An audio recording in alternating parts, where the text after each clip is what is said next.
नमस्कार, आदाब, सत श्री अकाल, जय भीम, जोहार। मेरा नाम है नवीन कुमार। टीआरपी में रिपब्लिक टीवी पर फर्जीवाड़े के आरोप लगने के बाद तमाम टीवी चैनलों में खुशी की लहर है, क्योंकि एक बहुत पुरानी कहावत है, आदमी अपने दुख से जितना दुखी नहीं है उससे ज्यादा दूसरों के सुख से दुखी है। रिपब्लिक बनाम अन्य के मामले में यही हुआ है। आज तक केबीपी, इंडिया टीवी, जी न्यूज सब अगड़म गोस्वामी के पीछे पड़ गए हैं, क्योंकि अगड़म ने हिंदू हृदय सम्राट बनने की कोशिश में फेक न्यूज के मास्टर बन चुके सारे एंकरों, संपादकों और मालिकों के माथे पर बल ला दिया है। क्योंकि पहले तो अगड़म कहता था कि खबर यहां है, उधर सास बहू है। अब तो वो कह रहा है कि हिंदुत्व यहां है, सनातन धर्म यहां है, राष्ट्रवाद यहां है, वो भी असली वाला। तो अब राष्ट्रवाद और राष्ट्रवाद में जंग होने वाली है, हिंदुत्व और हिंदुत्व में जंग होने वाली है। एक तरफ है सुधीर चौधरी, रजत शर्मा, दीपक चौरसिया, अमीश देवगन और आज तक के तमाम चेहरों का हिंदुत्व और राष्ट्रवाद, मुसलमानों से नफरत का राष्ट्रवाद, देश की अखंडता को रौंदने का राष्ट्रवाद, आदमी और आदमी में दीवार उठाने का राष्ट्रवाद। और दूसरी तरफ है देश, लोकतंत्र, संविधान, नैतिकता को कुछ न समझने का राष्ट्रवाद। हड़कंप इसलिए ज्यादा है कि अर्णब ने टीआरपी के बहाने सबको अपने नफरती हिंदुत्व में लपेट लिया है। अब जाइएगा कहां? इसी आज तक ने शो चलाया था, जन्मभूमि हमारी, राम हमारे, मस्जिद वाले कहां से पधारे। यह पत्रकारिता के नाम पर खालिस दुर्गंध थी। और यह अगड़म गोस्वामी ने नहीं किया था, अरुण पुरी ने किया था। अगड़म कह रहा है कि अब करो साबित कौन बड़ा हिंदू। वो दिन दूर नहीं जब एंकर कोर्ट के नीचे से जनेऊ निकालकर दिखाएगा और कान पर चढ़ाकर बहस में बैठेगा। मैं नवीन के सर को कटने नहीं दूंगा। मैं कहता हूं आप जनेऊ, मैं कहता हूं कहां है राहुल गांधी? राहुल गांधी अपने जनेऊ को दिखाया आज।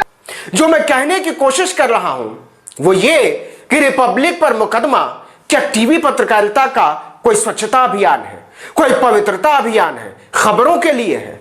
मान लीजिए टीआरपी नापने की बंदोबस्ती ठीक हो गई, अर्णब गोस्वामी को जेल भी हो गई, हालांकि नहीं होगी, एक आध दिन के लिए रिपब्लिक आर भारत बंद हो गया, बार्क ने टीआरपी का नपना बदल दिया, तो क्या हो जाएगा?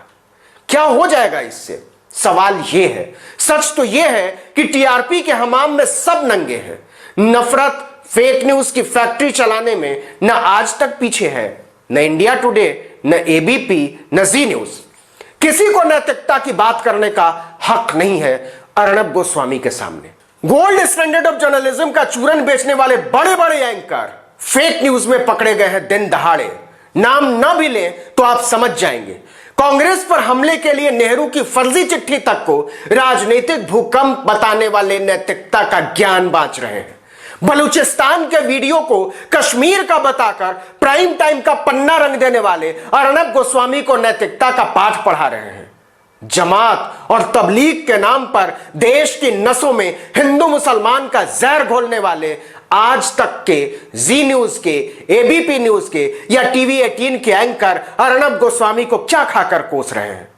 और यह हाई कोर्ट ने कहा है कि नफरत फैलाई गई है तबलीग के नाम पर। यह देखिए, नेशनल ब्रॉडकास्टर्स अथॉरिटी की चिट्ठी है, ऑर्डर नंबर 73 साल 2020। इस चिट्ठी में लिखा हुआ है कि आज तक ने फेक न्यूज फैलाया, एकदम ताजा मामला है, और उस पर 1 लाख रुपए का जुर्माना लगाया जाता है। इसका कारण भी सुन लीजिए। आज तक ने सुशांत सिंह से जुड़े फर्जी ट्वीट का प्रसारण किया था। यह फेक न्यूज अरुण पुरी के आज तक इंडिया टुडे ग्रुप ने अभिव्यक्ति की स्वतंत्रता के लिए नहीं फैलाई थी, टीआरपी के लिए फैलाई थी। आज तक ने अभिनेता के मुंबई में अपने घर में मृत पाए जाने के 2 दिन बाद 16 जून को राजपूत के अंतिम ट्वीट्स पर एक रिपोर्ट की थी। आज तक ने अपने आधिकारिक ट्विटर अकाउंट से भी लेख को ट्वीट किया था। दिवंगत अभिनेता ने कथित तौर पर अपनी जान लेने का संकेत देते हुए ट्वीट करने के बाद उसे हटा दिया था। यह आज तक का कारनामा है। आज तक ने सुशांत की मौत पर लगातार कवरेज की थी और शो के नाम रखे थे ऐसे कैसे हिट विकेट हो गए सुशांत, सुशांत जिंदगी की पिच पर हिट विकेट कैसे हो गए, सुशांत इतने अशांत कैसे, वगैरह वगैरह। एनबीएसए ने इसके लिए आज तक से चैनल पर माफी मांगने को कहा है। माफीनामे की तारीख, टेक्स्ट और समय अथॉरिटी तय करेगी। और ये लोग अर्णब गोस्वामी को पत्रकारिता बता रहे हैं, समझा रहे हैं कि आप हमाम में नंगे हैं, ऐसा मत कीजिए। पत्रकार सौरभ दास की शिकायत पर एनबीएसए ने कई चैनलों पर कार्रवाई की है। सबसे कड़ी कार्रवाई आज तक के फेक न्यूज के खिलाफ की गई है। आपको बता दें कि एनबीएसए किसी भी चैनल पर 1 लाख रुपए से ज्यादा का जुर्माना नहीं लगा सकता।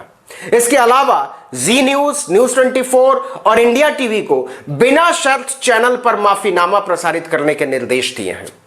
कई चैनलों को सिर्फ चेतावनी दी गई है।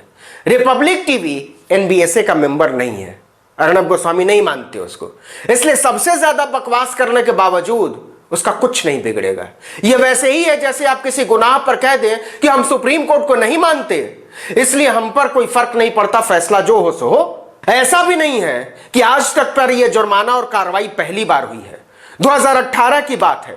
सामूहिक बलात्कार की पीड़िता की पहचान उजागर करने के आरोप में आज तक को वैसे ही 1 लाख रुपए का जुर्माना भरना पड़ा था। 14 सितंबर 2018 को टेलीकास्ट इस रिपोर्ट में बताया गया था कि पीड़िता 2015 बैच की सीबीएसई टॉपर है और उसे राष्ट्रपति सम्मानित कर चुके हैं। एनबीएसए चेयरपर्सन ने अपने फैसले में लिखा था कि 2015 बैच की टॉपर कहे जाने के कारण कोई भी पीड़ित लड़की की पहचान कर सकता था। तो कौन सी लड़ाई है आज तक और रिपब्लिक में, एबीपी और रिपब्लिक में, जी न्यूज और रिपब्लिक में, इंडिया टीवी और रिपब्लिक में? यह खबरों की गुणवत्ता की लड़ाई हरगिज नहीं है, यह दुर्गंध पर एक अधिकार की लड़ाई है। ज्यादा गंदा कौन? अभी तक आज तक एबीपी, जी न्यूज या इंडिया टीवी जो दुर्गंध फैला रहे हैं उसे अर्णब गोस्वामी ने एक झटके में ठिकाने लगा दिया है। वह चिल्ला चिल्ला कर कह रहा है कि आपका ध्यान किधर है, असली हिंदुत्व इधर है, असली राष्ट्रवाद इधर है, असली फेक न्यूज इधर है। खेल को समझिए, टीआरपी मामला ही नहीं है, टीआरपी है हिंदुत्व के एजेंडाधारी चैनलों और एंकरों को अर्णब गोस्वामी ने एक झटके में पैदल कर दिया है। तो खिसियानी बिल्लियां और बांगड़ बिल्ले नैतिकता का खंभा नोच रहे हैं। जरा और पीछे चलिए, साल था 2012, तब बार्क नहीं टाइम का जमाना था और अमेरिका की कंपनी एसी नीलसन भारत के कंटर मीडिया के साथ मिलकर टीआरपी नापने का धंधा किया करती थी। एनडीटीवी तब भी टीआरपी में पिछड़ा हुआ था। 2004 से लेकर 2012 तक एनडीटीवी की टीआरपी लगातार नीचे गिरती चली जा रही थी। एनडीटीवी के मालिक डॉक्टर प्रणव राय ने आरोप लगाया कि टीआरपी में टाइम घपला करता है, हम इसे नहीं मानते। उन्होंने न्यूयॉर्क की अदालत में, अमेरिका में, नीलसन पर अरबों डॉलर का मुकदमा कर दिया। 194 पन्नों की इस याचिका में एनडीटीवी ने नीलसन पर आरोप लगाया था कि उसने कुछ पक्षों के लिए दर्शकों के आंकड़ों में घालमेल किया है। उस याचिका में साफ साफ लिखा था कि नीलसन ने उन टीवी चैनलों के पक्ष में काम किया जिन्होंने उसके अधिकारियों को रिश्वत दी। मतलब जो आज कहा जा रहा है अर्णब गोस्वामी को, वही बात आज उन कहने वालों के बारे में एनडीटीवी कह रहा था। इसके एवज में एनडीटीवी ने 81 करोड़ डॉलर, लापरवाही के लिए 58 करोड़ डॉलर और कुछ और मामलों में लाखों डॉलर की मांग की। तब यही चैनल एनडीटीवी का मजाक उड़ा रहे थे। आज के बड़े बड़े पत्रकार जो सोशल मीडिया पर ज्ञान बांट रहे हैं, वो कह रहे थे कि पिट जाने के कारण एनडीटीवी बेकार की बातें कर रहा है। यह घाघ और खाए पिए अघाए संपादक तब भी जानते थे कि टीआरपी में घपला नहीं होता, टीआरपी अपने आप में एक घपला है। लेकिन तब वो लाभार्थी थे, आज उसके पीड़ित हैं। तो भाषा भी बदल गई है और जुबान भी, लेकिन बात सब समझते हैं। इस वीडियो में इतना ही, लेकिन अगर आपने अब तक आर्टिकल 19 इंडिया को सब्सक्राइब नहीं किया तो नीचे जाकर फौरन कर लीजिए, बेल आइकॉन दबाइए, घंटी जैसी छोटी सी आकृति लाइक कीजिए, कमेंट करके बताइए हमारा वीडियो आपको कैसा लगा और अपने दोस्तों, परिचितों, रिश्तेदारों, समूहों में व्हाट्सएप, इंस्टाग्राम, फेसबुक, ट्विटर पर हमारे वीडियो लिंक्स को साझा कीजिए, शेयर कीजिए। नमस्कार।